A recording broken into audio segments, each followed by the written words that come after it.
What's going on, bro? What's going on? Nothing. What'd you think of that fight? Oh, okay. There we go. Okay. I don't know what happened there when we went live right there. Something triggered on my phone. Yeah, it was. It kind of jumped from the one scene to the other and stuff. But we're here live. Well, we just saw Enter the Ring. We're here covering tonight's fights from Fantasy Springs.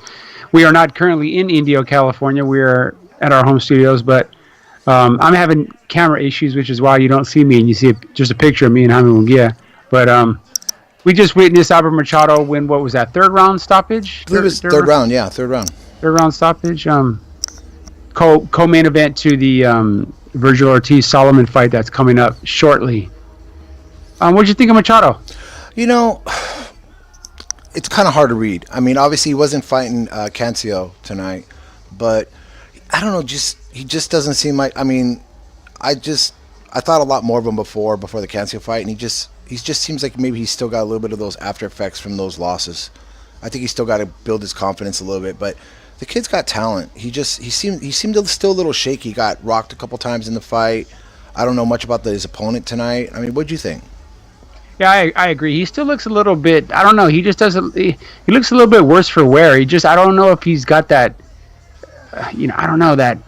Maybe like that effect, that aura of invincibility, I think, is gone. When you're undefeated fighter, he was 18-0 before he took those 2 losses, right? Yeah. And they were. He was being groomed as a potential, superstar at 130, 135, and then he was upended. And I don't know. I don't know. There's something about him. I did notice he's not working with Freddie Roach anymore, or at least not for this fight. So maybe he, maybe he realized, hey, I need to go back and employ a different strategy, different trainer.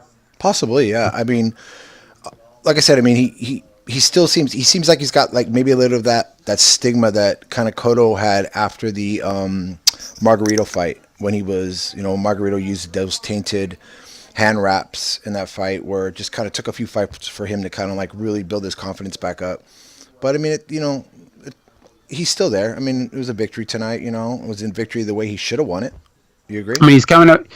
Yeah, I think that his opponent was, not much was known about him, and he looked good there for the first round, and then I don't know, he got hit with a couple body shots, and it didn't take him very well. It didn't look like he was really attempting to fight his heart out, and it's a far cry from the fights that we saw earlier in the night.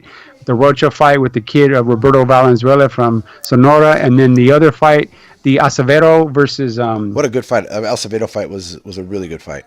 Well, both of the opponents, I guess you would call it the B side. Both those guys fought their hearts out, and even Valenzuela, who got stopped, that kid Roberto Valenzuela, who retired after the 5th round. It was a brutal 4 rounds of boxing. Oh, absolutely, yeah. You just didn't see that in this kid from Ecuador. He just, didn't seem like to me, like I mean. Are you talking about Rocha? Well, no, I'm talking about the kid who just fought right now. Oh yeah. No, he didn't have the heart or the desire to want to win like Valenzuela and Acevedo. I was really impressed with Acevedo. I've seen him fight a few times. And, I scored that fight, and I think the judges got it completely wrong. And I think I was on Twitter, and I think so I don't know who I saw. Somebody had it similar to why I had it. They had a 1 point difference, but one of the judges gave, I think, Feliciano every single round. Yeah, which is ridiculous, being the fact that insane. He was so hurt in the 3rd round.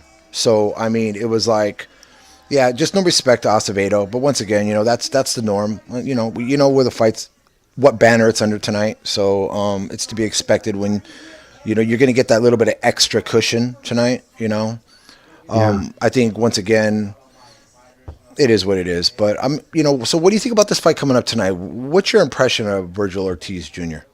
I mean, I think he's a good fighter. I mean, he's a good fighter. He's a strong kid. He's been doing what he needed to do. That last fight he was in, I can't remember the opponent's name, but remember, I think we watched that together, or we were on the phone together, both watching that fight, and that guy gave him some fits for a few rounds, but then ultimately I think Virgil just was physically a little too big for him. And I believe that kid had moved up from 140, right, to fight that fight at 147. So yeah. Well, and that's what is Matt? his natural weight. So Yeah, well, that's the norm, and the fighter was actually Antonio Orozco, and Orozco, was a tough guy coming into the fight. He definitely wasn't a Mauricio Herrera, who was completely shot, and Herrera was even a guy that was kind of stepping up a little bit. But the issue that I had with the Orozco fight was the size comparison. Orozco, I know, was stepping up, but Ortiz looked huge for that weight. yeah, and Orozco only is listed at 5'7" on BoxRec, so he's not a big guy as it is. And you're right. I think majority of his fights might have been fought at 140 or below. Actually, majority of his fights were fought at 135. But the thing was is with the Roscoe, he was winning the fight. He was actually making Virgil Ortiz look very mediocre at certain points. I mean, he was counterpunching him. Antonio Roscoe really reminded me, honestly, for a while, a very polished like Chon Zepeda. He reminded me of like Chon Zepeda, the way he was moving, the way he was counterpunching. He did. He reminded me a lot of Zepeda in that fight. But then ultimately, the size of Virgil Ortiz just kind of took over, and he kind of succumbed to that. Yeah. Yeah, and you're right, though. I'll be checking BoxRec right now, and yeah, it looks like the majority of his fights were south of 147. So, Yeah. you could see it. You could see it when he went in there, when he got into the ring that night. He was just physically, he just wasn't Well, you see, big enough. I don't know if you're watching the screen right now, but he's standing. His comparison standing next to Mikey Garcia. You see the size of Virgil Ortiz. He's a big kid. He's a big kid for that division. His height. He's. I mean, Mikey Garcia is what? What does Mikey Garcia go on at? About 5'8". Okay, 5'8". So if he's 5'8", and he was this kid's Berger's just about 5'10", 5'11". He's at a tall least kid. he's a big kid for the division. That's what I'm saying. That's why the weight was so crazy, because if you look at a lot of the guys that Virgil's been fighting, and this is no knock on Virgil Ortiz, I'm very impressed with him too. As a young guy coming up in the division, I think we've talked about it several times. He's 21 years old. He falls in that same category with guys like Devin Haney, and some of these other young fighters that are out there, Jaime Munguia. But the thing is that he's yet a lot of these guys that he's fighting. Even if you go all the way back to his fight against Roberto Ortiz is tough as nails. But once again, a guy who's coming up. So Virgil really hasn't fought anybody worthy that's going to test him at that weight that he's fighting at right now. He keeps fighting these guys that are blowing up, and that's not going to really help him in the future. Do you agree? Yeah, I agree. And I don't know much about his opponent tonight, Solomon. I mean, he looks like a solid guy from his record, but like I said, I mean, what kind of fighter is this guy really? Is he a guy that kind of has a cushy record based on fighting regionally and not really on the big stage? I do like that he is 5'11". He's the same height as Ortiz, so that's one thing I do like. So he's fighting somebody the same size, but is this guy? Yeah, I actually saw Solomon's fight against Patty Gallagher. And you remember, he's 36 years old. Okay? Solomon, he started boxing late. He's 36 years old. He doesn't have much of a punch. He's only got 9 knockouts and 28 victories with 1 loss. His fight against Patty Gallagher, he ended up winning a split decision. The fight could have went anywhere. Either way, it was fought in Louisville. Yeah. The problem I have with Solomon, he's a little feather fisted.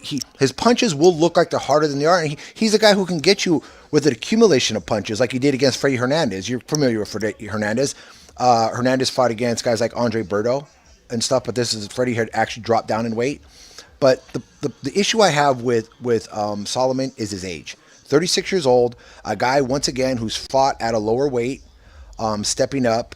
And I just don't see as this being, I mean, other than the fact that maybe he can maybe out-slick Virgil Ortiz tonight, and put on a boxing clinic. But I know it's going to be a small ring tonight. It's Fantasy Springs. We've seen several fights there. Ortiz puts a lot of pressure on. I don't see where Solomon has an advantage. He doesn't have the punching power. He's not going to have the room to move. What do you think? No, you said it best. That's exactly it. It's going to be a small ring. I think it's just a matter of time. He's going to only be able to outslick for so long. Yeah. Yeah, for so long until Virgil finds the range and catches him, and then that should be the end. That should be the end of it. But we'll see. I would say he had a puncher's chance, but with only 9 knockouts and 29 fights, I mean. Now, he does have Adrian Granados on his resume. He did beat Granados back in 2015. He beat him on a split decision, and it was a slugfest. And that was a fight. But Granados is that fight had to be at 140 because Granados. Yeah. But I mean, the thing was is that he did show toughness in there, and Granados is he's a tough guy. I wouldn't say he's a big guy for the division, but Granados is a guy who Yeah, he he's tough. he's a tough guy. I mean, so I mean Sullivan's coming in here, I think, with a lot of confidence in the sense where, I think he knows where he's at this point in his career. At 36 years old, there's not going to be a whole lot of options. This is the main event. It's in Indio, California, at Fantasy Springs, a great place to watch fights. But and against a guy who's highly touted coming into this fight in Virgil Ortiz. But the jury, like Teofimo Lopez, and we'll talk about that later or tomorrow, the jury's still out on Virgil Ortiz right now. Because until we really see him in there against a guy of his equal caliber, a guy who's also considered a guy on the up and not on the mid level or dropping, we really don't know. Yeah. Well, I mean, this is his 14th fight tonight. 14th fight. Yeah. But, So I mean, no, I'm sorry. This is his 15th fight tonight. 15? So he still has he's got some time still to grow. I mean, the problem is I'm seeing in boxing right now, and I think you'll agree with me on this too. Is I'm seeing a lot of these younger fighters on the fast track. They're trying to kind of like strike where the iron's hot. And right now it's such a hotbed of talent between 135 pounds and 140, even going up to 147. It's a hotbed, and you have people at each one of those divisions that can almost literally bounce from one division to the other and make for a mega fight. And I think that Virgil Ortiz understands this. I think his people understand it, and I think they want to get him in the mix. I know he made it perfectly clear that after this fight, he wants guys like Bud Crawford. He wants to get in the mix. So this is a kid who comes in with a lot of confidence. He's not afraid of anybody. He's got punching power, which I do like. I love that he punches in combinations, but I still think that he has to be in that really rough and tumble fight to really see where he's at against a really experienced guy. And a Mauricio Herrera, I hate to say it, even a Brad Solomon's not going to do it. Yeah, true. Yeah. Mauricio Herrera, we all know he was well above his weight division in that fight. Absolutely. But we'll see. I mean, we'll see. He's okay. Ortiz in the ring now. Looks like a pretty good crowd out there today. Obviously, very pro Ortiz. He does train out there, and he's training in Riverside with Robert Garcia. Yeah. There's the Josecitos in his corner. Brandon Rios. Yeah, looks the whole Diaz, the whole Mikey Diaz Garcia. crew. Everybody showed up today. So. Yeah. Probably would have been a good fight for us to be at tonight. Yeah, that's just a long drive though. We got the fights next week. So next Sunday's the Moreno's fight at Quiet Cannon. So also Moreno's fight is a done deal then? Yeah, next Sunday. Yeah, we had his medicals a couple days ago. We had to go to Downey to do his medicals. I'm hearing echo. Yeah, give me 1 second, bro. All right. Okay. Better? I was just checking the feed. Okay, so it looks like we got this one getting ready to go. So what did you take out of that fight? You saw that Orozco fight with Virgil Ortiz, right? Mike? Oh, I'm sorry. Say again. No, I was saying you watched that fight with Virgil Ortiz and Orozco, his last bout. What was your impression after that fight? Because we talked during that fight briefly. Well, yeah, like I said, I thought it was competitive until Ortiz kind of found the range and kind of got himself going. It took him a few rounds to get going in that fight, but once he did, like I said, that once he was able to find him and kind of get settled in, the difference in size was the ultimate. That was the ultimate determining factor because you could see the punches, the effects that they were having on Orozco in comparison to his shots landing on Ortiz. Ortiz was taking his shots well, whereas Orozco was starting to feel the effects of Virgil's punches, and that's just with sheer size. Yeah, absolutely. So they just announced Brad Solomon, so fight's just getting ready to get started. Just as I anticipated, like I said, I mean, just from looking at the earlier things, at the earlier bouts, not a very big ring at all. What would you say the ring size is right there? It's probably about 20 by 20 on the outside, which makes it about 18 and a half on the inside. Yeah. So we'll see. I just don't see him being able to stay away from Virgil for too long. Virgil does do a pretty good job of cutting off the ring, even though he had a lot of problems with Orozco, but I think that had a lot to do with the fact that Orozco, with his experience and the fact that Orozco, he moved well. The guy had really good footwork. And Orozco definitely was a little bit harder puncher, so maybe Ortiz had to respect it Oh yeah, a little bit longer. absolutely. Then, like I said, we'll see when this kid Brad Solomon, when he lands the punch, we'll see if it has any effect at all on Ortiz, who does Well, have a good well, chin. when you So even look at what Brad Solomon, he's considered a tall guy for the division, and look at the size of Virgil Ortiz. I'm telling you, he's a spot under 6 foot. He's yeah, a spot under 6 foot. He's a yeah, big, he's a you might be big right. kid. Yeah, he is. I mean, if I looked at, let me see here real fast. Let's see here. BoxRec got him listed at 5'10". I'm sorry, he's taller than 5'10". Well, He, they got the other kid listed at 5'11" on BoxRec, so this obviously something's not right. Something's funky Virgil because Ortiz is 6 foot tall. I'm telling you, the kid. If Brad Solomon's 5'11", Virgil Ortiz is 6 foot. You can see it right now. He's the taller fighter, and he's yeah. actually fighting small right now. So here we go, round number 1. So why don't you go ahead and call this, bro? All right, well, King kind of just circling to his left a little bit, and trying to get the jab going. So we'll see. Like I said, this first round is going to tell us a lot. Yeah. Says Solomon's never been stopped before, but like I said, that just could be a ploy. That could just that could just be something that they're proper matchmaking. He's not in there with any real punchers. I mean, the chances of him getting stopped are, Well, you got to look who's the ref who's in there in there with him tonight too. And the fact is, if Solomon even gets in a little bit of trouble, this guy's Oh yeah, well, Kai's a Kais will notorious. jump in there in a moment. He's a notorious Yeah. golden boy referee. Yeah, he's going to jump in a split second and just stop it. Yeah. Kind of a slow pace so far. We're a minute into this round. I mean, Ortiz kind of got him against the ropes and threw a couple of body shots for now. Like I do like that he goes to the body. I do like he's just not head hunting. Yeah. Right now, Solomon is just moving, or using all of the ring right now. He's just moving left, moving right, kind of popping a little jab here and there. I don't like what he's doing when he pops that jab though. He's kind of moving his right hand out of the way. He's doing that bow and arrow thing that Bernard Hopkins used to talk about. Yeah. Not only Ortiz's guard is very high. He keeps his hands very high. Yeah, he does. And I think Solomon's doing himself a disjustice by not trying to go to Ortiz's body because, you eventually you're going to have to, if you could take Ortiz's body, that'll take away some of the pop out of the punches, you know what I'm saying? And maybe keep, his the amount of punches that he's going to be throwing at Solomon. But you're right. Solomon's trying to be a little cute here, but ultimately I don't like how he's dropping his left so low because Ortiz can come over with that right really fast. You know what I'm saying? Yeah, you're right. I was just thinking the exact same thing. He is dropping that left kind of low. He's kind of jabbing and bringing it right back down to his waist. Yeah, and he doesn't have the kind of room to get out of the way if Ortiz comes over. He's going to bump right into the rope. He's already bumped into the ropes 3 or 4 times already, so you can see this is not a big ring at all. No, I think this is even smaller than what you thought in the beginning, bro. This is a bull ring right here. This is the Blue Horizon. I'm serious. Most people out there probably don't even know what the Blue Horizon is. Oh man.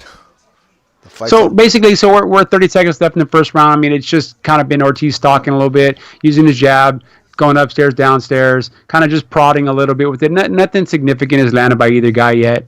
Like I said, Solomon just using every square inch of that ring just to kind of stay out of Virgil's range. Yeah. Virgil is jabbing to the body as well as upstairs, so that I like that he does that. And he's getting closer with that uppercut too. And I still don't like. You saw right there in that little flurry that Solomon threw right there, that little pity pat stuff. That's not going to work against Virgil Ortiz. No. He kind of jumped in with a left hook, and that's Eventually, Virgil's going to time him. Well, I think Virgil's already starting to time him because you can see Robert's telling him right now. What he's telling him right now is that telling him to counter right. Drop that right. Because the guy's wide open for the right hand right now. And matter of fact, he's even putting his chin in line with him turning that little side. So, I mean, he's just... All I'm telling is anybody, if you need to get a beer, if you need to use the restroom, do it now because you don't want to blink here for the next couple rounds. I'm serious. I made that mistake so many times. So we're here to talk about this. What's your impression, Mike, of Robert Garcia as a trainer? He's a good trainer. He's a good trainer. I mean, it's my theory on training. I mean, guys get way too much credit when fighters win, and they don't get nearly enough credit when they lose. Mm-hmm. I believe a trainer could do more damage in a short amount of time than he can do good for a fighter. And that's just not even an opinion. That's just me seeing it on a day-to-day basis. Mm-hmm. You see fighters, switch trainers, pretty regularly, and nothing really changes. If anything, the only thing I would see is if a fighter looks worse because maybe doesn't have the same work ethic he had with the other trainer, which is maybe why he left that trainer. Maybe one trainer is making him work too hard. So he goes, I'm going to go find a trainer that's going to let me slack a little bit, and then he slacks off with another trainer and looks worse. No, And there are trainers out you're there right. that'll do that. There are trainers out there. I'm not going to say no names, but there are trainers out there that are yes men that'll say, hey, we'll work at your pace, and we'll just, they'll say all the right things to get the fight. And Get the fighter, that's doing nothing for the fighter. But I've always thought this is one of the biggest mistakes at all. Just as we're talking right now, Virgil just dropped that right hand on. Yeah, he did drop the Solomon. right hand. Yeah, Didn't really hurt Solomon too much. It didn't land totally flush, but it was enough to rock him. But you can see this is going to be a short night for Solomon if he continues. I mean, even his counters. I mean, he's slapping his punches. Yeah, he's just not He even just stepping you can see he into does. it. You can see he doesn't have the power to really No. thwart anything. Or Ortiz is coming in. Very comfortable, very confident, knowing that this kid can't hurt me. Yeah. And it's like I said. I mean, I don't like the off balance that I'm seeing a lot right now from Ortiz. That's something I think I would work on. His feet are a little bit off balance, a little bit. He did that a lot in the Orozco fight too. He was very off balance. There was actually times where Orozco would time him coming in and do a spin, and Ortiz would go flying wild into the. So he does. You're absolutely right. Just like in that little interaction right there and stuff. Ortiz threw about 4 or 5 punches. He landed one. So his accuracy rate's still a little suspect at times. And it's not that Solomon's giving him is very elusive and stuff. I don't know. It's Now just, Solomon's just backing. He's just backing straight up, and then when he feels those ropes closing in on him, he'll just pivot one way or the other and get out of there. But eventually, I think he's going to pivot. He's going to pivot and try to sneak away and get caught. well, his posturing's killing me right now because he's just setting himself up for a highlight reel by doing what he's doing. You know what I'm saying? Yeah. That's all he's doing. So, I can see right now we're 30 seconds left in the second round. He's up against the ropes. He's trying to fight back, but you can see he's already a little bit off balance, and he already looks a bit not hurt, but just maybe a little bit overwhelmed. Maybe he wasn't ready for this onslaught, and I don't like where he's keeping his hands right now. His hands are very low. yeah, and he's what he's trying to do too is he's trying to catch Ortiz coming in. He's trying to use the ropes as kind of like a slingshot, yeah. and then catch Ortiz coming in hopefully because that'll increase his power a little bit and stuff. But because Ortiz does come in a little reckless, he does come in at times, with his hands, even though it's got a high guard. It's not hard to penetrate it because he kind of separates his hands as he comes in. So we'll see what happens. But So we're at the end of 2. I mean, obviously, pretty easy to score. 2 rounds, first 2 rounds obviously go to Virgil Ortiz. We're heading into the third. Like I said, it's Ortiz is he's doing what he has to do. He's putting the pressure on. He's trying to close the gap and close the distance. I don't think he wants to stay here too long. I think if he had his way, he'd try to get this guy out in the next round or 2. But we'll see. We'll see. He has yet to catch the guy real flush. He's landed a couple good body shots, and he is jabbing to the body, trying to bring those hands down. But we'll see. We'll see if when he lands flush, how this kid takes it. And the other thing I was thinking too was when they were talking about the actual fight was I know Ortiz, he's been having some problems with his weight. His last couple making weight, yeah, and that's got a lot to do with the size, as far as what So I know he made weight on this fight. I didn't hear anything about him having to cut weight or struggling towards the end and stuff, but at the same time, it's like you can see the size of the kid at 21 years old. He's still growing. So I don't see him staying at this division very long. What do you think? Yeah, I mean, like I said, he's young still, so he'll probably still continue. I wouldn't advise him moving up to that 154 division anytime soon. Like I said, you've got some killers up there right now. Yeah. You do. No, there is. Yeah, absolutely. But could I see him possibly, in the near future? We talked about it a few weeks ago when Patrick Teixeira fought. I could see him going up challenging at Teixeira. Golden Boy keeping it all in house. But like I said, we'll have to see. I sure he's got some business at 147 he wants to take care of, and we'll see. But sometimes, leapfrogging the division is not a bad thing, especially if that's where all the talent is. The Spences, Porter, Danny Garcia, absolutely, Keith Thurman, Terrence Crawford. There's some seasoned, strong, physically gifted guys at that division. And 54, even though it is a tough division, I wouldn't say it's tougher than 147. pound for pound, I think 147 is probably the toughest division in boxing right now. Yeah. I mean, I know a lot of people would say that 147 is where everybody's kind of at, but it's kind of a traffic jam at 147 right now because you got a lot of fighters there that say they want to fight. We don't know. Oh, the nice right hand by Ortiz just landed. But once Yeah, again, nice right hand. I love it. it didn't land flush though. I mean, Solomon did a good job of going with the punch a little bit and stuff, but he's definitely overmatched. You could see. I mean, he's throwing the jab. He's got a glossy record. He's 28-1, but like I said, I was checking box record. Most of it was regional, local. I mean, he did fight a couple times here. Yeah.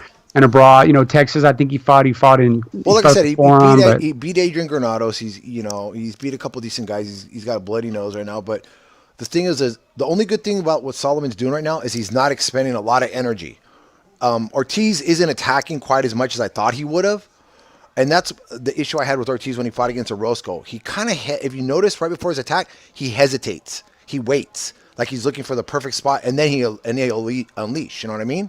Yeah. But once again, I mean, he's for a guy who holds his guard up so high, he's hittable. He is hittable. Yeah, because like you said, it's just that one little split second delay. Yeah, he does. You can see he just delays a little bit. He tries to set, and if I was Solomon, the minute he set and you saw unleash. Unleash Absolutely. a counter, straight right, anything. Well, they always say that some fighters they have what's called a tell, and what that is, maybe they have like a little tick where they'll hit their hand a certain way or they'll do something, and that tells you when they're getting ready to launch them, and then that's when you throw when they do that little tick. That's Ortiz. For any fighters watching this, that's Ortiz tick.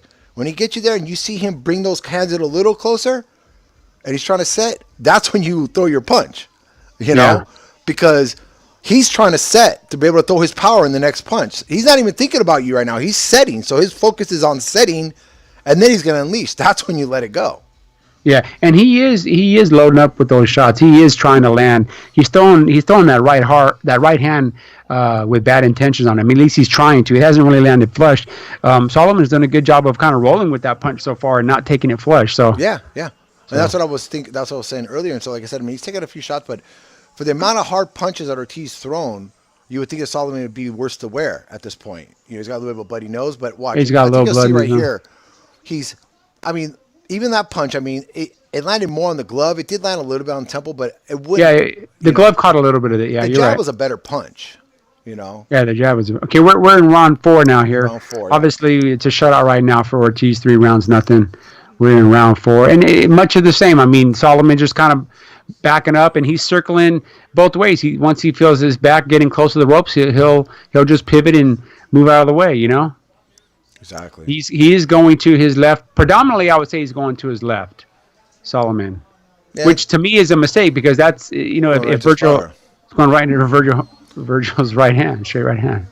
Well, yeah, and then not only that, his legs are looking a little stiff. He's starting to show those 36-year-old legs right now a little bit. That was a nice little shot. That's something he threw a nice little uppercut. That's what I'd like to see him do more of. I noticed he's come close on a couple rounds before, and now he just landed that one. That's a punch that you can get Virgil Ortiz with. Orozco landed a lot of uppercuts on Virgil Ortiz because he comes in with his head down when he comes in. Yeah, he does. Yeah, like you said, he kind of hesitates right there. That's when you throw. I want you to watch this next sequence when he gets there. I want you to watch what Virgil does. Okay, you see how he came in and he missed that punch because he didn't set. Now watch when he gets ready to try to set. Watch what he does. Yeah. You'll see what I'm talking about. Ooh, that was a nice little left hook by Solomon. I mean, I don't know what, he actually... Solomon is actually, he's not winning the round by any stretch of the imagination, but this is probably having his best round in terms of the shots that he's landed on Ortiz. Fighting. But you could see, and I think like you said, it's those 36-year-old legs. He's kind of getting, they're betraying him a little bit, so he's got to kind of stand. This is what I was talking about. Do you see how Ortiz did that again? You see how he did that little hesitation? Yeah, the little hesitation. He brings his hands together and then lets them go. And then he lets it go every single time. Every single time. And that's where, as a trainer, sometimes, when you're watching things like this, if I was Virgil Ortiz's trainer, if I was watching this, there we go. And that was a jab. That was a jab. So a minute left in the 4th round, Ortiz landed a pretty stiff jab, and it dropped. I don't even know how that dropped him, but did their feet get tangled at the same time? It's the 36-year-old legs I was telling you about, Mike. His legs are a little bit rubby right now. Running low, and I mean that was a nice little hooking. Oh, Oh, and that's a low. That's a low blow. Oh, and they're not going to give the guy a second? Jesus Christ. Well, it sounded like a low blow. It It sounded. looked like a low blow. Hit him right. Yeah, he's Solomon's. I would say he's hurt right now. He looks more tired than me right now. I mean, he landed a nice little hook again. If he would just do that, he's got to throw more than one punch at a time. Orozco was successful against Ortiz. See how you land that little uppercut again? Yeah, he threw Land the that uppercut, uppercut. come Yeah. back with the hook, come back with the jab. Do something. He's got to throw more than one or two punches at a time. That's the only way he's going to keep Ortiz off of him. Now, here's Ortiz. He's going to set. Watch. See, he got caught. And Ortiz is really digging those shots to And the he's body. You missing can a see. lot of them. Yeah, he is missing a lot of those Missing shots. a lot of punches. Now, I'm going to tell you right now. I want to see the replay and see if that in fact was a low blow. Yeah, I didn't say. It sounded like it. It didn't. It sounded. It sounded like. I didn't know like that Solomon was married to Dionne Warwick. What's that song she used to sing? What was it called? She does. She did look a little bit like. What was it? You know, what- Deja vu. Well, you know that song, Mike. Sing it. Okay, let's see it here. to see if that was a low blow. No, that was the jab. That was a jab. Yeah, that dropped him. And it was funny because he had been hit with better punches. It was just a nice. It was a thing. nice power jab. When he was kind He of. was he was kind of going back a little bit. So I mean, he wasn't hurt by it. It was more or No. less like it was just the sheer force of the punch is what put him Yeah, down. that was a low blow. That was really low. I mean, that was. And, Yeah, that and was low. And the fact that Well, here's the thing. Okay, right away, Ortiz looks at Kaiz and waves his hand no. Or Kaiz's job is not to listen to the fighter. I know. As far as I thought the referee was the boss in there, but you could see the influence. I don't want to go Yeah, into I a know, little further, but where Raul Kaiz, where his loyalties Raul lie. Kais and Ray Corona are two guys I don't like to see in the ring with anybody. If I admire one of the fighters in there, Well, Ray Corona's he's done well over the years. He's kind of hit or miss, but I think the other one is Russell Moore. Russell Moore and Raul Kaiz are the guys that whenever I see them in the ring, and it's a Golden Boy card, I just shake my head and go, okay, here we go. So here we go. We're in round number 5. We're in round number 5. Yeah, I didn't think it would last Now, this long, but I've noticed something there, and I haven't. And I'm gonna kind of chime in on Kais again a little bit right here. Another thing is too, they got to check that bottom rope right there. They got that lip, that hook lip. It's way too high on both of them. You yeah, can it's see very high. strange. Yeah, the way they have it. It's weird. So Virgil's coming over the top, and see right there, and he's hitting Solomon behind the head without Solomon ducking his head. That deserves at least a warning, or at least nothing's been said to Virgil Ortiz, and he did the same thing. If you go back and watch the Orozco fight, that was how he hurt Orozco the first time, was hits behind the head.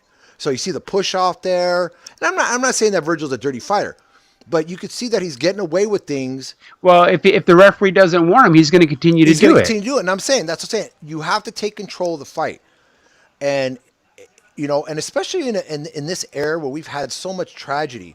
That was probably the best right hand Ortiz landed. It was a straight right. Yeah, and this is only a matter of time. And Solomon's, he's pretty much done at this point. Yeah, he's down. That was the best right hand that he landed. It was a straight right hand. Yeah, I mean, there's a minute left in the 5th round. We'll see if the kid's nose is bleeding. We'll see. We'll see I how mean, much cardio he actually works it. The best thing for him to do is just move and survive the round. Don't get caught up on the ropes. Mike, what I was telling you about his legs, this has nothing to do with him being hurt, bro. Those legs, 36 years old, just he just went down they again. stopped it. I anticipated jumps that. in. I anticipated that. Yeah. So 38 seconds left in the 5th round. We have a stoppage. I guess that's going to be considered a TKO. Yeah, it'll be TKO. Absolutely.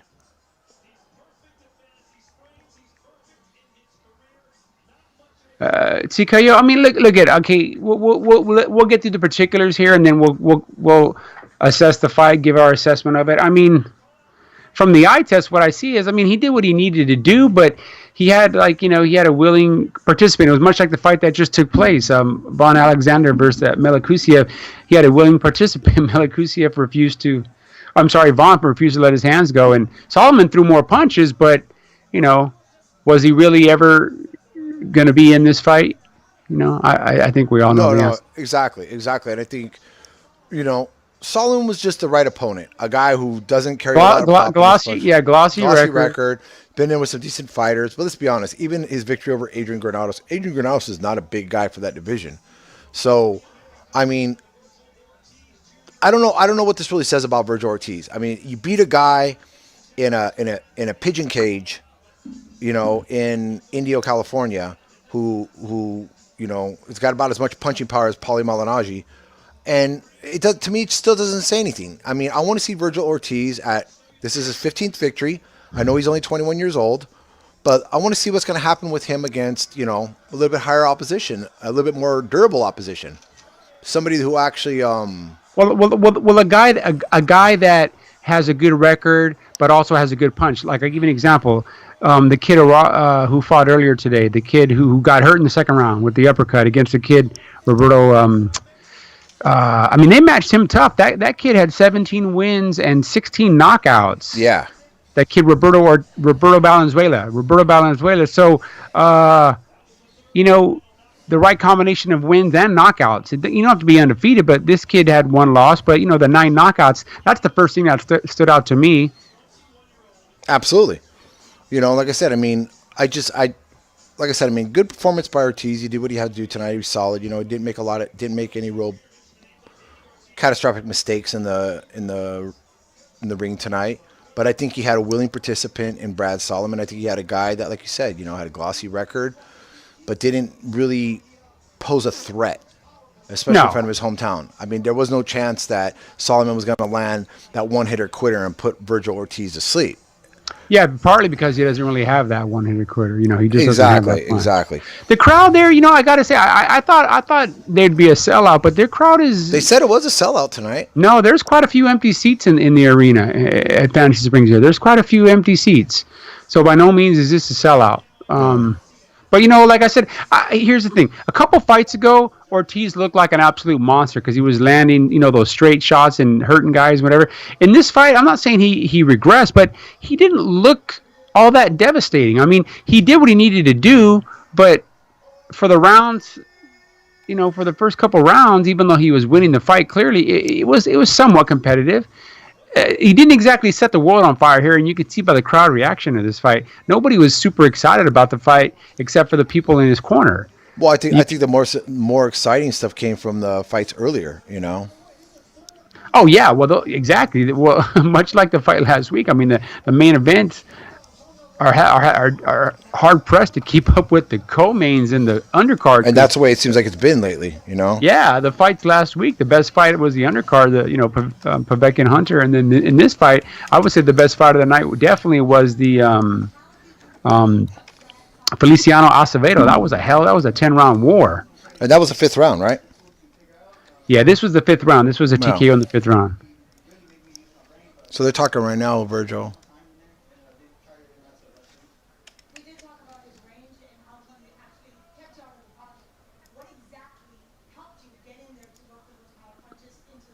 So we're going to listen to it a little bit. Most importantly, I had to figure out the range, because me leaning forward, leaning back, or whatever, he can try to catch me with the counter. So I just had to use my smarts and arranging, figure out when was the right time to throw a punch so I wouldn't miss. And other than that, yeah. Let's talk about that first knockdown. It was straight jab. Walk me through it. This is the action. Right there. No, it was just a jab. That's all it was, right, Mike? Yeah, it was just a jab. I mean, it was a stiff jab, but it was more the guy going back, like you said. Those 36-year-old legs were already a little bit rubbery, and he just kind of went down. It wasn't hurt. I think he was more shocked than anything. He was like, this guy just hit me with a jab. Yeah, like I said, I mean, I didn't. And that right there, that in that fifth round, that straight right there was the best punch of the fight. And then he missed. He missed the second one. The third one landed partial, but that first one is the one that did the damage, I think. And look, it did damage, but it wasn't a crushing blow. It wasn't like, oh my God, I mean, you think of the hitters at welterweight in the past, guys like Tommy Hearns or whatever, who when they landed that straight right hand, I mean, guys just either went down or they were completely discombobulated, and that wasn't the case with Solomon. He took the shot pretty well, No, I think he did. Actually. And then at the end, went down on his own volition, and then Kaiz jumped in and just waved the fight off. He just kind of saw, Solomon had his head down, and he was like, hey, What would Robert Garcia live to say? fight another day, Well, you sure you're gonna Yeah, and get I mean, and and that's the thing is that occupation did you get I mean, in I just don't know what this really says at this point. Like I said, Virgil's doing exactly what he needs to do. I mean, like you said, he's 21 years old. He's still young. He's got a lot, he's got a long ways to go. I know that they're kind of got him on the fast track right now. They want to get him in there with some of these other people right now. With the injury to some of these, like Devin Haney and some of these other guys, who knows? Who do you see him as a possible matchup with here in the near future? Honestly, at 147, I mean, I don't know. Like I said, I mean, look at they are kind of fast tracking him. I think what this fight was this was another way to get him one more fight before the year ends. He can go now. He can go back home to Texas, spend Christmas with his family and New Year's, eat whatever, and then probably be right back out at the first quarter of 2020. And then from there, they'll find an opponent. I think at this point now, I think you really got to at 15-0. Considering, like you said, guys are fighting for world titles at 13, 14, 15-0. So I think in his next fight, it definitely has to be a top 10 guy and a consensus top 10 guy, not like the IBO top 10 or one organization, miraculously jumps a guy from 25 up to number 10, and then you can say, hey, we're fighting a top 10 contender. It's got to be a consensus top 10 guy at 147. It's not going to be a champion. It's not going to be anybody, really fully established at 147, but it's got to be somebody better than Brad Solomon. That's no disrespect to Brad Solomon. Yeah, yeah. But it's got to be somebody. I mean, it does. It just has to be somebody a little bit more well known. Somebody who's going to push him a little bit more and see what he's really made of. I mean, they did it. Golden Boy did it earlier today with Alexis Rocha, with the kid that he fought. He's another Golden Boy prospect, and they put him in there tough, and it almost cost him. He got hit in the second round with that uppercut and pretty much barely got out of that round. Well, I think that brings up a good point, and while I turn this down a little bit, we could discuss a few things before we close it for tonight. But it goes back to, it seems that lately that a lot of fighters have been trying to up their game and up their status as who they are through social media. And I know this is an issue in a lot of aspects, not just in boxing. It's in football, it's in basketball, it's in music, it's in acting.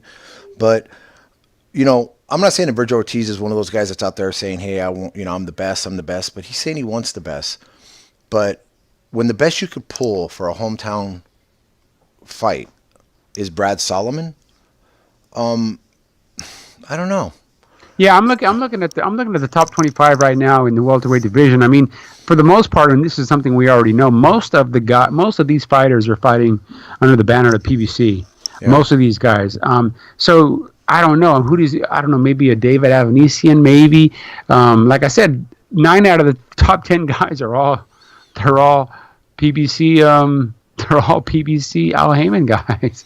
Yeah. So I mean, so what does he do? I mean, does De La Hoya understand that? Hey, if I want my guy to get better and really,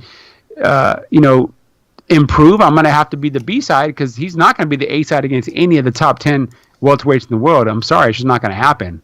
No, you're right. You're absolutely right. I mean, yeah. Does he fight somebody right outside of the top 10? Maybe I don't know.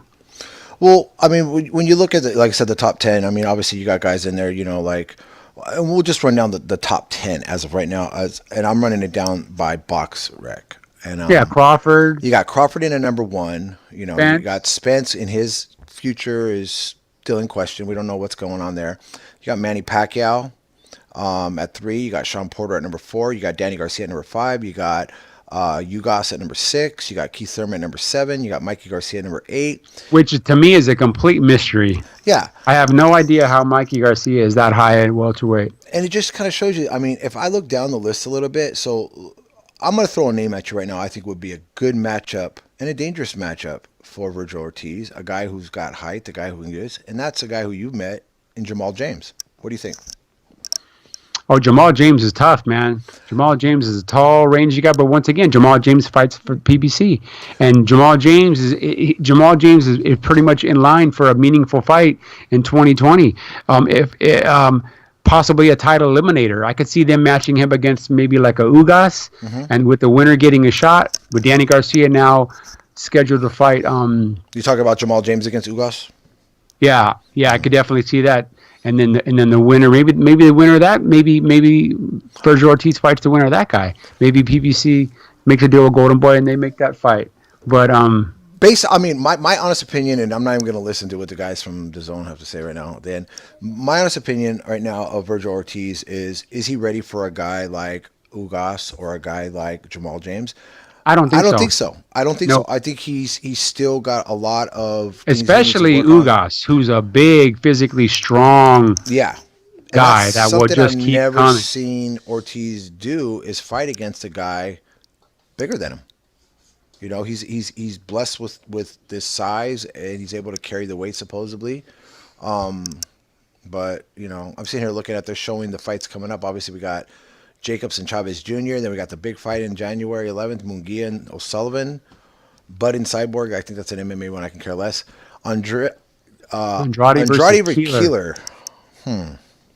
I don't even know who this Keeler So kid is. once I don't know who. again, see this is what I'm talking about, Mike. It's mind boggling to me when you get people out there that keep saying, you know, all Andrade's been doing for the last year to last year and a half is saying how nobody wants to fight him. But that's not true because every time I turn around, there's another person saying how they want him, but for some reason they can't make a deal, and this is who he pulls out of the woodwork. Terrence Crawford's the same way. He tries to convince everybody, oh, nobody wants to fight me. But yet Kell Brook comes all the way from the UK, you know, goes to New York to try to get a fight with them, then chases him down to LA and even has a confrontation with his sister, you know, and still can't get the fight. And now Oh yeah, that's right. That's right. and now Terrence That's Crawford, right. yeah, and so now Terrence Crawford, obviously, he's going to be fighting against his Mean Machine guy tomorrow night, which we'll be covering and stuff. Which to me shouldn't even be the main event. You know, I'm more interested in the Richard Comey, Teofimo Lopez. I don't want to put words in your mouth or anybody else's, but that's how I feel. I'm not. You know, it's funny. I'm looking at the middleweight rankings right now. I'm not even seeing this kid Killer anywhere in the top 25. No, I have no idea who he is.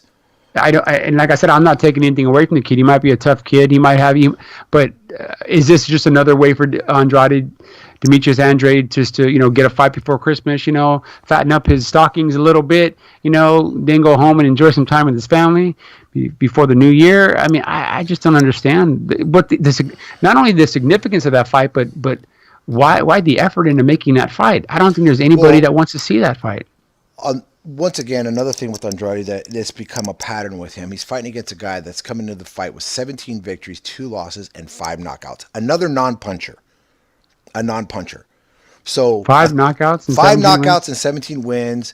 The guy's out of Ireland. He's 32 years old. You know, he's never beaten anybody who's even worth probably Luis Andres, who's a decent fighter, but not even close to anything. The guy's lost. He lost to Tom Doreen, who's for that international middleweight, one of those alphabet titles. But the guy's he's been on nobody's radar. He's another one where you gotta wonder when they're sitting in those back rooms, bro, and they're with the matchmakers and everybody, and they're trying to figure out who's gonna fight who, and it's like it's kind of like that scene from Rocky. Remember when they're looking for an opponent because their opponent drops out and they're looking for a guy, and the trainer and their announcer are people, and then the trainer goes, "What about this guy?" And all of a sudden the one guy goes, "Here it is," and Paul looks and goes, "Right here." Rocky Balboa, the Italian stallion. He's like, "Nah, he's a southpaw. I don't want to fight." I feel like that's how this happens. yeah, it's like a movie. But well, here's the thing. Here's the thing is, and I know I've been kind of harsh because even my wife made the comment. She's like, "Wow, you really." She's like, "It seems like you're really hard on Bud Crawford and Jeff Horn." And I go, "You know what? And they deserve it. I'm going to say it time and time again because here's what it comes down to. It's that what is that, Mike? What they call 7 what is it? 7 degrees of separation. Separation, yeah. Is that? Am I saying that right? Yeah. Okay. So let's look at this real quick. So Terrence Bud Crawford, he takes criticism for this situation going on with the Mean Machine. He passes on Kell Brook because they feel that Kell Brook, first of all, can't make the weight, which I don't see why it's their concern. Second of all, they feel that there would be no interest in the States in a Kell Brook versus Terrence Crawford, so they feel this guy is a more formidable fighter. And then they talk about, I know there's even talk right now, and they're talking about the things with like Jeff Horn. Okay, so you got to look at Jeff Horn. So Jeff Horn gets annihilated by Michael Zarafas. But see, what nobody talks about is the fact that Kell Brook beat Zarafas. Okay? Kell Brook beat Sean Porter when Sean Porter was at a higher level in his career. And Sean Porter fought dirty as hell in that fight. And the only thing that stopped Sean Porter's bull rushing was the pinpoint accuracy and the strength, the sheer strength of Kell Brook. Special K. Here's a guy that I honestly feel is being, overlooked. I mean, everybody talks about Terrence Crawford being the best fighter in the welterweight. I still feel personally that the most talented, the most blessed, the most polished, the most athletic, the best welterweight right now to me still is Kell Brook. I know he lost to Errol Spence, but he was damaged goods. Here's a guy that stepped up 2 divisions to take on the boogeyman in Triple G. For the first couple rounds, put a good account of himself. I'm not going to listen to Triple G's bullshit saying I didn't feel the punches. Bullshit. When Kell Brook launched you... Something's clicking, bro. I mean, keep something clicking. Can you hear me now? Hold on. Wait a minute. It's this stupid thing here. Give me one second. Something's going tick, tick, tick. Hold on. Can you hear me better now? Yeah, that's good. Okay, yeah. Okay, so getting back what I was saying is that, Kell Brook to me, he continues to be overlooked. And it's sad because, and now Terrence Crawford turns around and says, oh, well, we're going to fight Sean Porter in 2020. Well, what about fight the guy who beat Sean Porter? I don't get it. Yeah, because I think a fight with Kell Brook's a lot easier to make than a fight with Sean Porter. Because like I said, I mean, granted, I know everybody thinks Terrence Crawford's, 1 or 1A in pound for pound ratings, but Terrence Crawford look at. Terrence Crawford is not making the kind of money that these other fighters are making. He's not. Okay? He's not selling out arenas other than Omaha. He's not. He's just not. I mean, it's funny because I actually thought of this earlier today. When people make the argument for guys like Anthony Joshua, right? Why he's the number 1 heavy in the world? Well, they said, well, he's this and he's, he has all these belts and he has the belts and he makes more money per fight and he puts more people in the seats per fight. But then they turn around and then people try to use that argument against Terrence Crawford. And let's say if they're comparing him to Errol Spence. Okay, Errol Spence makes more money than Terrence Crawford. That's a fact. He's had 2 of the biggest pay-per-views in the last year and a half with Mikey Garcia at 50,000+ seat. People show up in Dallas to watch that fight. And then the sellout at Staples Center, which is candidate for Fight of the Year, Errol Spence is making more money than Terrence Crawford. He's putting more asses in the seats than Terrence Crawford, and he has more belts than Terrence Crawford. So I don't understand. It's like they use that argument when they're pro Joshua, but then they ignore it when somebody tries to make the case for someone like an Errol Spence or even a Sean Porter. Sean Porter's a multiple weight champion. I mean, he lost a narrow decision to Spence. I mean, it was a great fight, competitive fight. I do believe Spence did enough to win that fight. I don't think it was controversial, but he gave a hell of an accounting for himself. So I don't know, man. I agree with you, and it's not just to be harsh on Terrence Crawford and Top Rank, because I like Top Rank. I happen to believe they're still one of the best promoters in the game. But Terrence Crawford, to me, he's 32 years old now, too. That's what people got to remember. He's 32 years old. He's running out of time. Fighting guys like this Meme Machine and stuff, you know what's going to happen? He's going to mess around. He's going to pick one of these other guys, and he's going to get upended because he's going to maybe not train hard enough or overlook them and take his eyes off the prize, and then boom. He's going to make the same mistake that Joshua made against Andy Ruiz. He's going to overlook one of these guys, and he's going to run into something.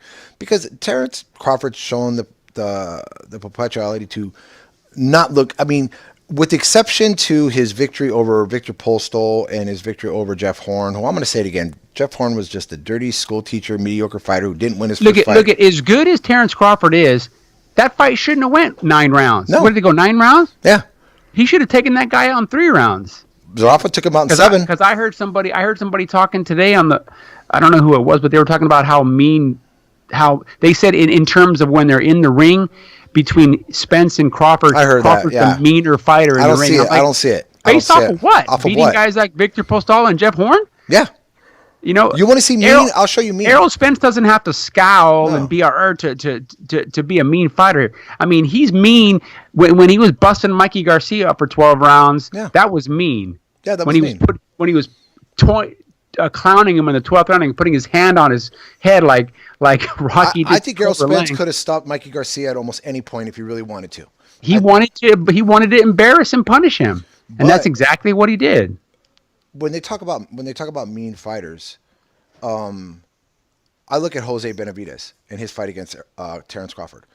And I still say it to this day, man, and I'm going to continue to campaign for it. If Jose Benavidez hadn't been shot in the leg, and if he was healthy, and if he was at the point that he was at prior to him getting shot, he beats Terrence Crawford.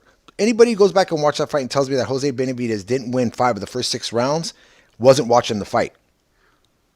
Yeah, know? like I said, people get sidetracked on what they want to see as opposed to what they're seeing. They get blinded by what they want to see. Jose Benavidez It's like a was haze a comes better over their fighter, eyes. more polished. His combinations were crisper. He had more pop on his punch. Terrence Crawford was sloppy, missing punches. It wasn't until Jose's leg went dead and it died in the 3rd round. I wasn't even aware it went in the 3rd round. I thought it was later. Jose, remember he told us at the Staples Center, it was dead in the 3rd round. And like I said, I mean, other than that, I mean, I'm trying to understand at what point and what fight put Terrence Crawford in this elite status to where they think he'll walk over people like Manny Pacquiao. I've said it for quite a while now.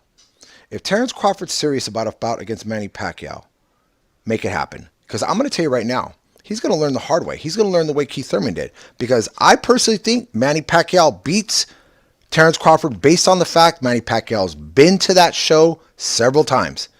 He knows what it is to be in a dogfight. He knows what it is to be on the big show. Terrence Crawford selling out Omaha. And not only that, last time I checked, Terrence Crawford is not some boogeyman puncher. I mean, he carried a little bit of pop at 135, but as he's moved up, I mean, with the exception of the Benavidez fight, I mean, even Amir Khan flushed and dropped him. But I mean, if this guy was as mean as they say, I don't think that Amir Khan fight would have ended the way it ended. I mean, it ended on a technicality, which you can question if Khan was really hurt or not. But it just wasn't. It wasn't an impressive victory. You remember what John Molina told us when we asked him? Because, he's a guy that's fought against Terrence Crawford. He was in the ring with them. We asked him, about Terrence Crawford's power and compared to other fighters he fought. Yeah. And he compared it against Adrian Broner. And what'd he say? Yeah, he said Broner hits harder. Yeah. I mean, it wasn't so much. I mean, we know, better what John had to go through in order just to make that fight happen, and, the conditioning was going into it. But that's not even the point. The point is, I'm trying to understand, because Terrence Crawford, he's got a great cheerleading section. He's got Andre Ward, and now he's got Timothy Bradley. And they've always been close, but he's got Timothy Bradley, he's got Andre Ward, Max Kellerman. Yeah, but I mean the statement that Timothy Bradley made the other day, I literally wanted to go like this to Timothy Bradley and go, "Are you sick? You got a fever today or what?" He put him in a category where he said that he was basically, at this point in his career, a better fighter, than, as far as overall skills and guys like Sugar Ray Leonard, Marvelous Marvin Hagler. I'll tell you now, I would love to see Terrence Crawford fight a prime Sugar Ray Leonard and watch what happens. I would love to see Terrence Crawford fight who I think is one of the most underrated junior welterweights and Aaron the Hawk Pryor. I want to see him fight against an Alexis Arguello. I want to see him fight against even a guy who was considered a mediocre boxer but actually carried a pop in a Pepino Cuevas. The bottom line is Terrence Crawford has nobody even close to that level in his repertoire. Victor Postal. No, you don't. You look at his resume, and you look at the fighters that he's beaten, and you can't. I'm gonna say like the Danny Garcia, Sean Porter, and Keith Thurman. All three have better resumes than Terrence Crawford. And that's not even opinion. Those guys have fought the elite at 147. They had a round robin. I mean, Thurman's fought. He's fought Porter. He's fought Manny Pacquiao. Yeah, he lost. Let's look at this real quick, bro. So, if you go back, back in 2013, Terrence Crawford, when he fought against Bradis Prescott, the guy who knocked out Amir Khan, and Bradis wasn't even the fighter that he was, and he did not have an impressive outing. He was actually rocked in the Prescott fight, and one of the commentators who was covering that fight was Max Kellerman, and Max Kellerman actually was very, very critical of Terrence Crawford at that point. It wasn't until a few fights later, when Terrence Crawford got the opportunity to go and fight against Ricky Burns in Glasgow. When he fought against Ricky Burns, all of a sudden he was the heir apparent. So let's be honest. Ricky Burns is a solid fighter, but he was never what I would consider one of the upper echelon guys in that division. Okay? Not at all. He was a guy that was just kind of like doing what Anthony Joshua was doing for a while, just kind of hijacking the title. Then he fights against Yuri Gamboa. Yuri Gamboa, let's be honest, he's not a big guy for the division. And He was coming up. And Gamboa was holding his own, and he actually hurt Crawford. Dropped him, I believe, in the fight. Okay, so we'll move on from that. And he goes Gamboa was a 130 pounder, yeah, man. yeah, exactly. Then I mean, he's got a fight. I mean, he's right back. He's got a fight. Gamboa coming up against Tank Davis at 130. Am I right? Exactly.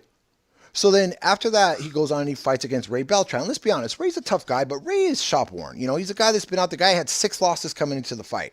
So we're going to move past that fight. Then he fights Thomas Delorme, who had a loss coming into the fight. And Delorme was a guy who just never really found his rhythm in the division. Then we're going to go on and he moves on to, when he fought against Darian Jean. The guy was coming out of Canada who never really fought anybody and stuff. The guy had, he hadn't even fought a fighter with a winning record. Okay, and stuff. Then he goes on and he fights against Hank Lundy, who already had 5 losses on his record, not to mention the devastating knockout loss he took to John Molina. Let's move on past that to his next world title thing when he fights Victor Postol, a guy who was never even who they thought he was, and Victor basically showed what type of fighter he was and stuff when he got in there and he lost not only Terrence Crawford but to Josh and Taylor. He lost it. Josh Taylor. He lost the decision. Yeah, he lost a decision. And like I said, these people that saying that Crawford is this monster and he's mean, I'm not seeing it. Well, I'm not seeing it based on his record. Well, that's what I'm saying. I'm almost done here. And like I said, you haven't seen anything. So obviously his next fight was against John Molina. He had his things in there. We're going to move past that fight to Felix Diaz, another guy who moved up, guy who's even smaller than Gamboa. And Felix Diaz. Guy held his own a little bit. But small, yeah. Then everybody made a big deal about when he won the multiple titles when he fought Julius Ndongo. I said it from the first time I saw Ndongo fight. I said, this guy is probably one of the worst fighters I had seen. He had a bit of a punch, but he had absolutely, I question if the guy even, had any amateur experience. So we'll make a long story short. It was shown later on when Regis Prograis put Ndongo to sleep in 2 rounds shortly after that. Move past that to Jeff Horn. Everybody made a big deal, and the only reason why Jeff Horn got any type of merit and any kind of credit going into this fight with Crawford and how he even earned it was by his so-called victory against Manny Pacquiao, which I will still stand here today and still say Manny Pacquiao won that fight. Even though Jeff Horn, did what he did, he should have been disqualified 4 or 5 times in the fight. I'm going to move past that one to Jose Benavidez. His toughest competition to date, his toughest fight, I think, to date, next to the Gamboa fight, but Benavidez was damaged goods coming in, and Benavidez said it to us. He wasn't ready. Yeah. His leg wasn't ready. So we're going to move past that to Amir Khan. Amir Khan, tough guy, but let's be honest. He just literally got his head decapitated by Canelo. He was nowhere near, so he was suffering the same effects that Kell Brook was suffering when he fought against Errol Spence. Errol Spence took Kell Brook after he took that defeat and the surgery and the layoff to Triple G.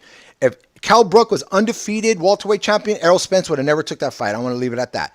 And that leads us up to Terrence Crawford, the so-called number 1 in everybody's eyes, whoever, to the Mean Machine. A guy I've never heard of, a guy who is so amateurish, it's pathetic. You know what I'm saying? He's tailor-made for the guy, and that's what it is. So that's your number 1 pound for pound, people. He's kind of plotting. He's the kind of guy that's going to be looking to land a big shot, and he's just going to get outboxed by Terrence. It's going to be similar to what we saw today with Virgil Ortiz. He's just going to, there's a difference in the quality of fighter. So. Yeah, I don't know. Like I said, it's tough and it's. And what does this fight do for Terrence Crawford? Nothing. This fight's going to do for Terrence Crawford about the same what Andrade's fight against this guy Keeler is going to do, or what Jacobs' fight against Chavez Jr. is going to do. People will watch it. We're going to watch it because we watch boxing. Yeah, I give Jacobs more credit with Chavez because at least Chavez has a bit of a name and he's fought, and there's that little bit of air of. Maybe his dad's been beating the shit out of him and telling him, Cabron, you lose this fight, and I'm never going to give you another peso as long as you live. That's it. You know what I mean? So and Chavez is a big guy. I mean, he's a big guy. He's fought as high as what. Let's be honest, bro. Andrade don't want to fight nobody. He keeps calling everybody out. He don't want to fight nobody. He's gonna keep playing this song and dance as long as he can. I can't wait till he actually gets in there with somebody, and then when he gets knocked out. Everybody's going to see just how mediocre he is. I'll be honest with you. I would love to see Andrade fight against Erisei Lara. Make it happen. Erisei, I think Lara beats him 2 ways of Sunday. Based on. Yeah, he probably will. And then, now let's go back to Terrence Crawford. Now, in a perfect world, in a world where you get what you deserve based on what you get putting out there, if this guy knocks out Terrence Crawford tomorrow night. What's that do to Terrence Crawford? What's that say? That says, you know what? That should be a message to a lot of fighters out there. You know, you're only going to be as good as the people you beat on the way up. If you take a shortcut and you do the little, you know, the little Wizard of Oz through the daisies and everything's easy, and then you get to that one good fight, then you end up finding out the hard way. And I hate to say it, Terrence Crawford's going to find out the hard way. Keith Thurman did, and Keith Thurman fought good competition. He still landed into a Manny Pacquiao. What's going to happen to Terrence Crawford? Yeah. Because I don't. And if they do make that fight, if Crawford wins that fight tomorrow and they make that fight against Porter in 2020, maybe, I don't know what they're talking about. It won't be early in 2020. They'll probably do something like, you know, late spring, summertime. That is not that is a pick'em fight. Yeah. That and as sloppy as and roughhouse as Porter can be at times, he showed a different wrinkle to his game against Spence. And I tell you right now, they will be brimming with confidence because Sean Porter doesn't fear him in the least bit. No, not in the least bit. Not in the least bit. And like I said, Crawford, his power does not impress me as he's moved up in weight, even with the few stoppages he has. Like I said, it's mostly volume punching. And Sean Porter's got a hell of a chin. Sean Porter's been in there with Kell Brook. He's been in there with Danny Garcia. He's been in there with Errol Spence. Those three names alone right there are better than any three names on Terrence Crawford's resume. And that's not even an opinion. You could do a breakdown of records and who they fought and how they were rated and where the fights took place and But you know what it is, bro. But you know what it is, bro. We live in a society now. We live in an era where, you know, you get cheerleaders out there, you get people out there, and I hate to say it, people like Andre Ward, Max Kellerman, and even Timothy Bradley now, and they've got the spotlight. They've got that showcase where they can put it out to millions of people, and they keep filling people's heads of just how good this guy is. And you know what? I hate to say it, Terrence is actually believing it. He believes he's that good. Look, if people talk about, because I hear people all the time talk about nobody knows who Deontay Wilder is. Nobody knows who Terrence Crawford is. Other than people that are entrenched in boxing, nobody knows, outside of Omaha, Nebraska, nobody knows who Terrence Crawford is. I'm sorry, they don't. They can feature him 100 different times on ESPN, and most people still don't know the name Terrence Crawford. Well, they don't know the name. They know the name Deontay Wilder more than they know Terrence Crawford. I don't know if you heard the interview today on Sky Sports. They were talking. The guy Calvin was talking, and Mike Hunter was actually there. And they asked Mike Hunter why he was there because he spent some time in Europe. But he's like, "Well, I want to get on Sky Sports." You know, he just had a good fight against Povetkin, and they brought up this fight. And the one guy, I can't remember what his name was, but he actually made the same comment. He said, "You know what? Everybody in the United States, you know, they kind of put Terrence Crawford on this pedestal, like, you know, he's this unbeatable guy, but we don't see it here. We don't see it here. We got fighters here, and they even mentioned fighters, you know, like Josh Taylor and a few others, and they're like, you know, we'd love to see those matchups because, I mean, let's be honest. I mean, Terrence Crawford's only victory over a tough European that you would consider would be Ricky Burns, and let's be honest, Ricky Burns doesn't carry the kind of merit that Josh Taylor does right now. No, not at all. So I mean, the thing is that when you got guys like Josh Taylor fighting guys like Regis Prograis, and you got all these other ones that are making these matchups, these fights that are happening, and Terrence Crawford's going to fight a guy called the Mean Machine, which, let's be honest, The Longest Yard. It wasn't even a great movie. Adam Sandler made a remake of it, and they call himself the Mean Machine. That's a horrible name. You know, it reminds me of that scene from Guardians of the Galaxy 2 when the guy's like, you know, he calls the girl and he tells him, he's like, I'll tell you where they are. Just remember to tell them, you know, it was me, you know, taser face. And then she starts laughing. Every time I hear that name, I'm like, dude, I want to know what part of your game makes you the Mean Machine, because I don't see it. You know, what he should call himself is got to rebuild this machine, because, I mean, I'm serious. I don't get it. I don't see it. I mean, I'm not saying that I'm a total expert, but I know you're seeing what I'm seeing, bro. This guy comes in with his head down. He comes in wide open. He's not fast. He doesn't have the pop. I've seen his knockouts. He hit this one guy 12 times in the face, and the guy, I think, finally fell down because the referee pushed him down, like, say, hey, dude, I got. You know what he reminds me of when I watched some highlights? I mean, I've seen him fight before, but the fights were so uneventful that they just were horrible. They just completely went out of my memory. I mean, they weren't notable enough. But he reminds me, after watching some tape, a little bit of Murat Gassiev. He reminds me a little bit. He's like a one-trick pony. He's going to go in there and try to land something on. But he doesn't have that kind of power. I don't see it. Exactly. But that's what I'm saying. He just has like one speed, whereas Crawford can switch both ways. He can move. He can box. He can stand and trade. Like I said, I don't think the fight. I mean, unless there's something that I'm not seeing, unless this guy just unless this guy sold his soul to the devil. I don't think this fight goes past 6, 8 rounds. I think No, Crawford just busts him up and stops him. But like I said, what does that do for him? nothing. It doesn't. Oh, it's gonna. Look, It's it just going. Yeah. solidifies him even more to guys like Kellerman, Timothy Bradley, and Andre Ward. But they're not the guys that this guy needs to impress. It's the public that needs But to be. unfortunately, It's that's the public that the wants to climb problem up. though right now, bro. I mean, like I said, we don't have a million people watching us and listening to us right now, which is unfortunate. I would love to have that, but they've got the voice out there, and they're kind of they're like I said, they're the cheering squad for him. They're just disinformation specialists. That's all they are, man. That's all they are. They just push propaganda. That's it. If there's They somebody push out, propaganda. That's if it. there's somebody out there that's watching this for the first time, and you're new to boxing, do yourself a favor.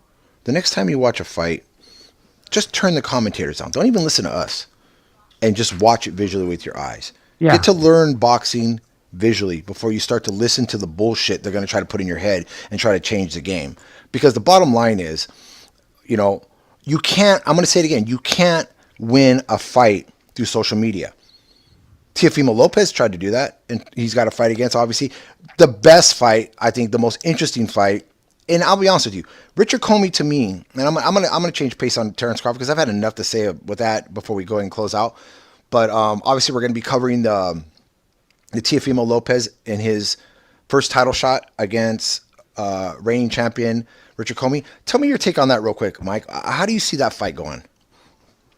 Well, it's kind of hard to tell because people are saying, Tiffin didn't look so good in his fight against Nagatani, and he didn't. I mean, he got marked up a lot. That guy was a big guy, but Comey's pretty tall and rangy too. The only thing that question on Comey is his chin. I've yet to see, I don't know. I mean, Teofimo does have some decent power, so we'll see if Comey can withstand his shots and implement his game plan and don't wait on Teofimo, because all week long the whole buildup of the fight has been Comey's being treated like the second-class citizen, like he's the challenger when in fact he's a champion. But he's got to now fight like the champion.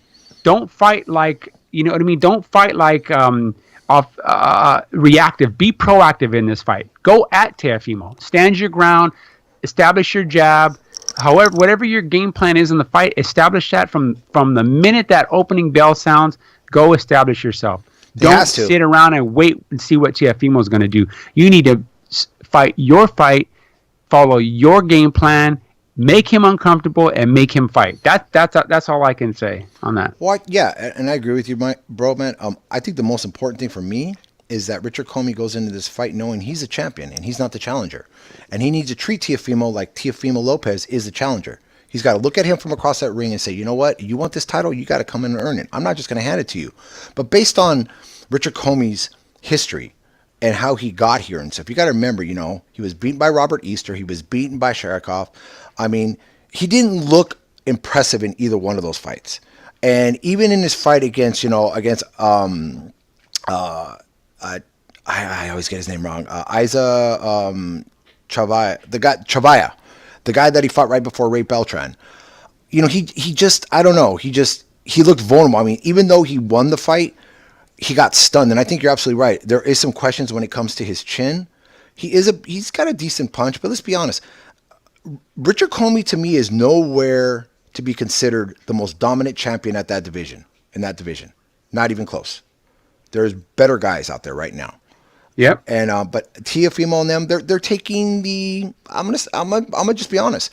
They're taking the easier path than rather the harder path. Because let's be honest, at that division that they're at right now with the lightweight division and stuff, there's other guys out there. I mean, is Teofimo ready for Jorge Linares? No. Would he fight Linares? No. And Linares, to me, honestly, like I said, he doesn't have the greatest chin in the world, but Linares doesn't need to have a great chin to beat a guy like Teofimo Lopez. He's going to do it with strict ring IQ. Something that I think is going to hurt Richard Comey because I don't see that. I know Andre Ward and Timothy Bradley are talking about his big punch. I don't even see that. He's got a decent punch, but he doesn't have this debilitating. I saw him hit Ray Beltran, but Beltran's shot. You know that, bro. I mean, Yeah. I'm an old man, and I'll probably be like a 2-1 underdog to Ray Beltran tonight. if we fought. Yeah, Ray Beltran. Yeah, sadly, And I sadly. like Ray, man. I really He do. just can't take shots anymore. He doesn't know how to get out of the way of a shot. But here's the thing: is you got Teofimo Lopez now. Now, before we go ahead and sign off, and we'll give everybody the information about tomorrow's thing. Do you really honestly believe, Mike, that Teofimo Lopez or even Devin Haney keep calling out the man who we both consider the best pound for pound fighter in the world? Do you think they really want Vasily Lomachenko? Well, it's like anything. They want to continue to use his name to try to build their brand.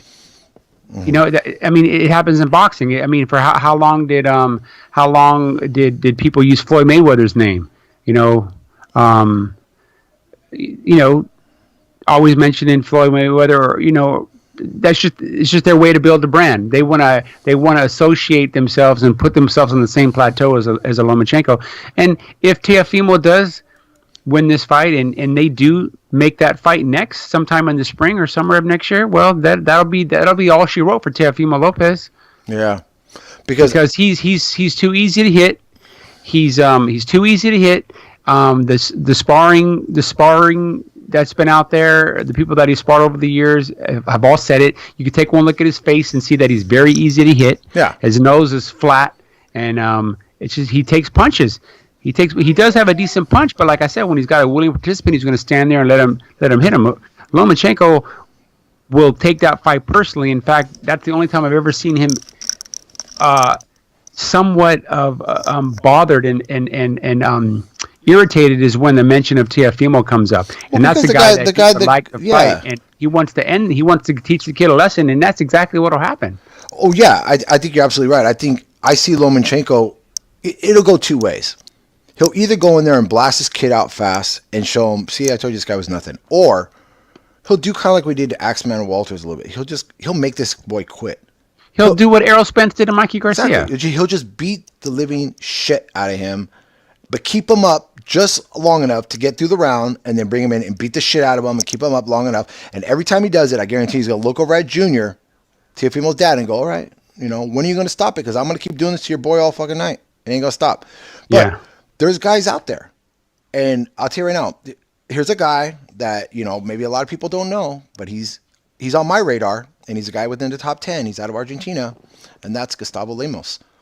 He's undefeated 23-year-old guy coming up. I'm telling you right now, this is a guy who can end up being that person in the division who just shocks somebody. Not Lomachenko. No one's touching Lomachenko.